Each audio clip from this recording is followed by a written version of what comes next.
Hello दोस्तों, welcome back to my channel. मैं थोल्ला भाई पीके में आपका स्वागत है। तो दोस्तों, आप लोग को पता ही होगा पॉलिटेक्निक एंट्रेंस एग्जाम 13 तारीख से स्टार्ट हो रहा है। हर एक चैप्टर का मैं बहुत सारा वीडियो अपलोड करूंगा। लगभग आज आपका जो चैप्टर है वो है द्विघात समीकरण।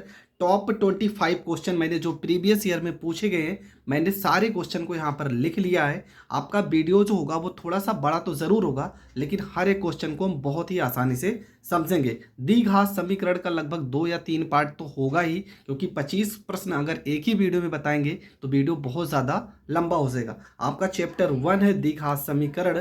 तो सबसे पहले कुछ इसके फार्मूले समझ लेते हैं। देखो, यहाँ पे इसका जो समीकरण होता है ए एक्स स्क्वायर प्लस में बी एक्स प्लस में सी इज इक्वल टू 0 होता है। ठीक है, यहाँ पे दो पद है। सबसे पहले हमें अल्फा प्लस बीटा, जिसको हम मूलों का योग पढ़ते हैं, मूलों का योग का फार्मूला पता होना चाहिए। फार्मूला होता है माइनस में बी बटे में यहाँ पर ए हो जाएगा, मतलब माइनस एक्स का गुणांक बटे में एक्स स्क्वायर का गुणांक हो जाएगा।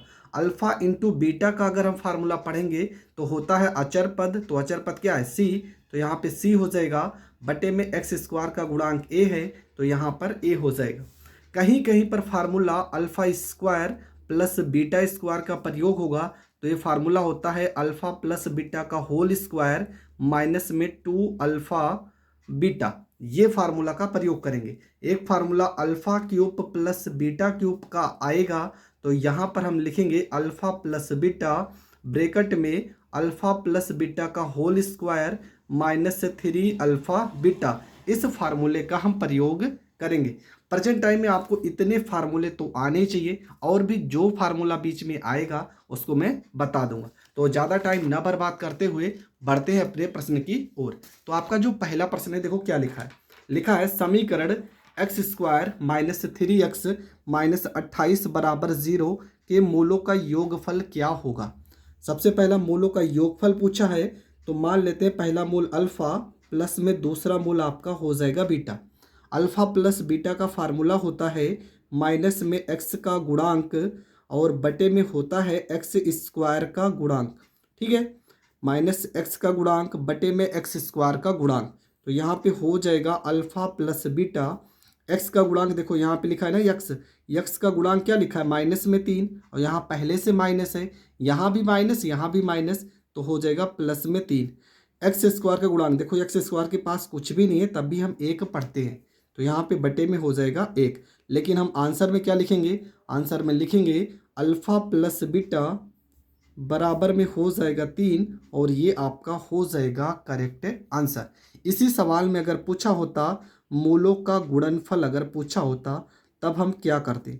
तो हम फार्मूला लगाते अल्फा इंटू बीटा बराबर में अचर पद बटे में एक्स स्क्वायर का गुणांक। ठीक है, तो अल्फा इंटू बीटा अचर पद आपका क्या हो जाएगा? तो यहाँ पे देखो अचर पद क्या लिखा है? माइनस में 28 और एक्स स्क्वायर का गुणांक तो बटे में 1, मतलब आपका जो उत्तर आ जाएगा वो आ जाएगा माइनस में 28। तो ये आपका हो गया पहला प्रश्न कंप्लीट। ठीक है, सन 2017 में, 19 में और 21 में 3 बार ये प्रश्न पेपर में आ चुका है। बढ़ते हैं प्रश्न नंबर 2 की ओर। प्रश्न नंबर 2 में लिखा है यदि समीकरण 3x स्क्वायर माइनस ब्रैकेट में 2k प्लस 1 ब्रैकेट बंद यहाँ पे x माइनस के माइनस 5 बराबर 0 के मूलों का योग और गुणनफल समान है, तो k का मान पूछा गया है। मूलों का योग और गुणनफल समान है, तो सबसे पहला काम हम अल्फा प्लस बीटा निकालेंगे। अल्फा प्लस बीटा का फार्मूला माइनस एक्स का गुणांक हो जाएगा बटे में एक्स स्क्वायर का गुणांक हो जाएगा, एक्स स्क्वायर का गुणांक हो जाएगा। तो माइनस एक्स का गुणांक देखो यहाँ पे एक्स के साथ में क्या लिखा है? 2k प्लस 1, यहाँ भी माइनस है और यहाँ भी माइनस है, तो माइनस और माइनस से हो जाएगा प्लस, यहाँ हो जाएगा 2k प्लस 1। एक्स स्क्वायर का गुणांक क्या लिखा है यहाँ पे? 3, तो बटे में हो जाएगा 3 हो जाएगा। हम अल्फ़ा इंटू बीटा निकालेंगे। अल्फ़ा इंटू बीटा बराबर फार्मूला होता है अचर पद बटे में एक्स स्क्वायर का गुणांक। ठीक है, अचर पद का फार्मूला क्या? देखो अचर पद ये है आपका, पूरा का पूरा ये आपका अचर पद है, मतलब माइनस में k माइनस में यहाँ पे 5, और एक्स स्क्वायर का गुणांक क्या लिखा है? यहाँ पे 3 लिखा है, तो यहाँ पर 3 हो जाएगा। सवाल में कहा गया है कि मूलों का योग और गुणनफल समान है, मतलब कि अल्फ़ा प्लस बीटा बराबर में अल्फ़ा बीटा जो योगफल है वो गुणनफल है, दोनों बराबर है, समान है, तो हम बराबर लिखेंगे। तो हो जाएगा 2k प्लस 1 बटे में 3 बराबर माइनस के माइनस में 5 बटे में 3 हो जाएगा। 3 से ये 3 कट जाएगा, आ जाएगा यहाँ पे 2k प्लस में 1 बराबर में माइनस के और माइनस में यहाँ पे 5 हो जाएगा। माइनस के को इस साइड भेजेंगे, 2k प्लस में यहाँ पर k हो जाएगा, माइनस यहाँ पे 5 हो जाएगा, प्लस 1 को इस साइड भेजेंगे, -1 हो जाएगा। 2k में 3 एक के जोड़ेंगे तो यहाँ पर 3k हो जाएगा, 5 में 1 जोड़ेंगे -6 हो जाएगा, 3 से 6 को काट देंगे तो k का मान माइनस में यहाँ पे 2 हो जाएगा और ये आपका हो जाएगा करेक्ट आंसर। तो ये प्रश्न भी आपका हो गया कंप्लीट। बढ़ते हैं प्रश्न नंबर 3 की ओर। प्रश्न नंबर 3 में आपका क्या लिखा है? लिखा है यदि समीकरण ax² plus bx plus c बराबर 0 के मूल अल्फा बीटा है तो अंडर रूट अल्फा बटे beta plus under root beta बटे alpha plus under root B बटे ए के बराबर होगा, मतलब इसका मान कितना होगा। तो सबसे पहला काम तो हम अल्फा प्लस बीटा यहाँ पर निकाल लेते हैं। अल्फा प्लस बीटा का फार्मूला माइनस एक्स का गुणांक, तो देखो यहाँ पे एक्स के गुणांक में क्या लिखा है बी, यहाँ प्लस है तो माइनस ही होगा, माइनस बी, और बटे में x² का गुणांक a लिखा है तो यहाँ पर a हो जाए। अल्फा इंटू बीटा निकालेंगे तो अचर पद आपका c है और बटे में x² का गुणांक यहाँ पर a है तो c बटे में a हो जाएगा। अब इस समीकरण को हम हल करते हैं। यहाँ पे लिखा अंडर रूट अल्फा बटे में बीटा प्लस में बीटा बटे में अल्फा प्लस में b बटे में यहाँ पे a लिखा है। इसको क्रॉस मल्टीप्लाई करेंगे, अंडर रूट अल्फा को अल्फा से गुणा करोगे तो अल्फा हट जाएगा, बीटा को बीटा से गुणा करोगे रूट हट जाएगा, अंडर रूट अल्फा को बीटा से गुणा करोगे बटे में अल्फा बीटा हो जाएगा, प्लस में यहाँ पे रूट बी बटे में ए हो जाएगा। अल्फा प्लस बीटा का मान क्या है? तो अल्फा प्लस बीटा का मान है माइनस बी बटे में ए, तो यहाँ माइनस बी बटे में ए रखेंगे। जबकि under root beta plus alpha का मान क्या होगा? देखो अंडर रूट अल्फा बीटा का मान क्या है? सी बटे में ए, तो यहाँ पे हो जाएगा बटे में सी बटे में ए हो जाएगा रूट में, क्योंकि यहाँ रूट लगा है तो सी बटे में ए, प्लस यहाँ पे अंडर रूट बी बटे ए लिखा है, ठीक है, अंडर रूट बी बटे में ए, तो यहाँ पे आपका हो जाएगा अंडर रूट में बी बटे में ए हो जाएगा। इसको अगर हम बटे में यहाँ पर ए करके क्रॉस मल्टीप्लाई करते हैं, ठीक है, तो क्या हो जाएगा, यहाँ पे 1 को इसमें गुणा करोगे तो क्या हो जाएगा माइनस बी बटे में ए हो जाएगा, प्लस इस रूट को इससे गुणा करोगे, देखो क्या हो जाएगा, यहाँ पे रूट में आपका हो जाएगा बी बटे में ए गुणे सी बटे में ए, सी बटे में ए, और पूरे के बटे में आपका हो जाएगा रूट में सी बटे में ए हो जाएगा। इसके बाद आपका हो जाएगा यहाँ पे माइनस बी बटे में ए हो जाएगा, और यहाँ पे अंडर रूट, यहाँ पे प्रश्न में यहाँ पे थोड़ा सी गलत हुआ है, यहाँ पे आपका बी है प्रश्न में, ठीक है, ax² plus B x plus यहाँ पर b रहेगा, तो यहाँ आपका जो पद आएगा वो b बटे में a आ जाएगा। इसको इससे गुणा करेंगे, देखो वैल्यू सेम है यहाँ पे, ये आपका b बटे में a आ जाएगा। देखो रूट से बाहर b भी है तो यहाँ पर हो जाएगा प्लस में b बटे में a हो जाएगा, और यहाँ पे अंडर रूट में c बटे में a, ये माइनस और प्लस से आपका कट जाएगा, और अगर ऊपर 0 आ रहा है तो आपको पता है पूरा का पूरा जो इसका उत्तर होगा वो भी 0 आएगा। यहाँ पे सवाल सही कर लेना, यहाँ पे प्लस बी होगा, और इस प्रश्न का जो आंसर आ जाएगा वो आ जाएगा 0। सन 2023 के एग्ज़ाम में ये प्रश्न पूछा गया था, तो ये प्रश्न भी आपका हो गया कंप्लीट। बढ़ते हैं अगले प्रश्न की ओर।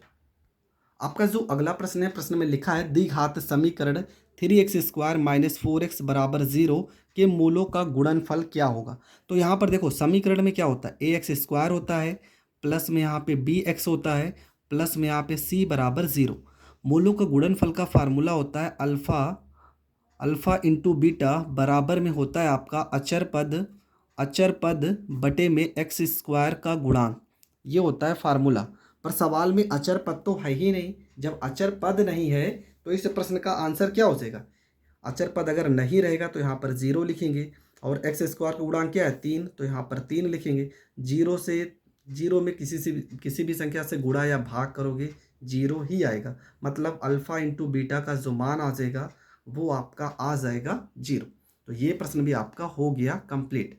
अगला प्रश्न है समीकरण ax² plus bx plus c बराबर 0 के मूल एक दूसरे के व्युत्क्रम होंगे। कब एक दूसरे के व्युत्क्रम होंगे ये पूछा गया, और प्रश्न में कहा गया कि मूल एक दूसरे के व्युत्क्रम हैं, ठीक है, तब इनका मान क्या होगा। ये 4 ऑप्शन यहाँ पर हम लिखें क्योंकि ऑप्शन से ही हल हो जाएगा।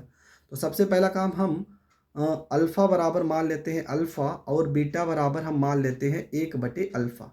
क्यों? क्योंकि सवाल में कहा गया एक मूल दूसरे का व्युत्क्रम है, तो पहले मूल को अगर हम अल्फ़ा मान लेते हैं तो दूसरे मूल को 1/अल्फ़ा मान लेंगे।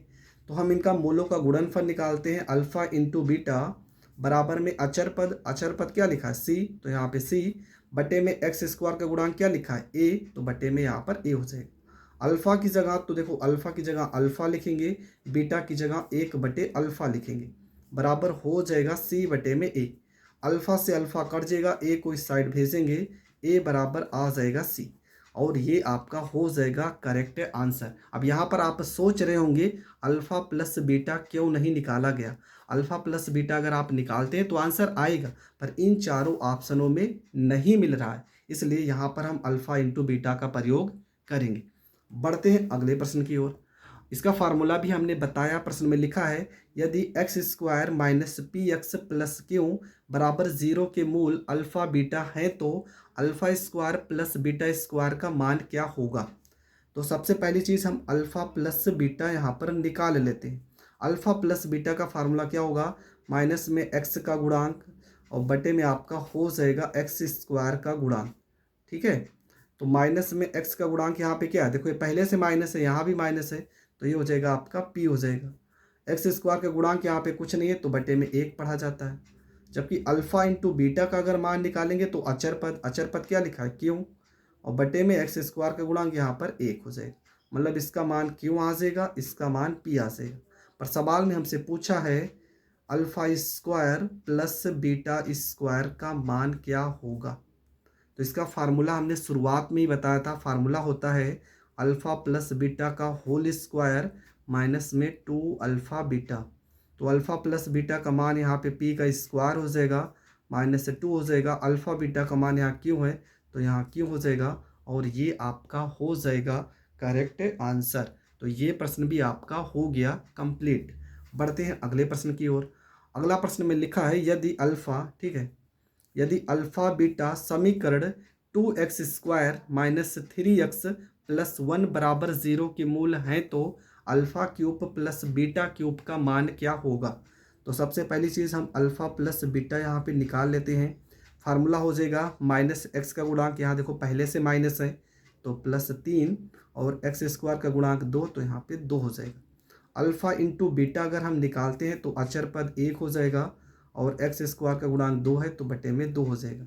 अल्फ़ा³ प्लस बीटा³ का फार्मूला हमने पहले ही बताया है, फार्मूला होता है अल्फ़ा प्लस बीटा दूसरे ब्रैकेट में अल्फ़ा प्लस बीटा का whole square minus 3 alpha beta, ये फार्मूला होता है। तो यहाँ पे हम फार्मूला लगाएंगे अल्फ़ा³ प्लस बीटा³ बराबर अल्फ़ा प्लस बीटा की जगह 3/2 रखेंगे तो यहाँ 3/2 हो जाएगा। अल्फ़ा प्लस बीटा का होल स्क्वायर तो यहाँ 3/2 का होल स्क्वायर माइनस में 3 अल्फ़ा इंटू बीटा की जगह 1/2 तो यहाँ पर 1/2 हो जाएगा, यहाँ पर हो जाएगा 3/2 हो जाएगा। 3 का स्क्वायर करेंगे 9/2 दूना 4, यहाँ पे 3/2 हो जाएगा।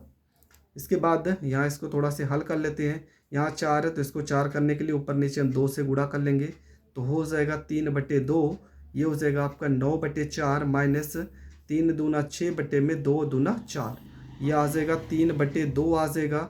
9 में से 6 घटाएंगे 3 और बटे में तो आपका 4 रहेगा ही। 3 को 3 से गुणा करेंगे 9, 4 को 2 से गुणा करेंगे 8, 9/8 आपका करेक्ट आंसर हो जाएगा। तो ये प्रश्न भी आपका हो गया कंप्लीट। अभी भी आपके बहुत सारे प्रश्न बचे हैं, उसे हम जैसे कि यहाँ पे प्रश्न आपको दिखा भी दे रहे हैं, आपके जो कुछ प्रश्न अभी बचे हैं वो हम नेक्स्ट वीडियो में कवर करेंगे। तो मिलेंगे नेक्स्ट वीडियो में, तब तक के लिए जय हिंद जय भारत।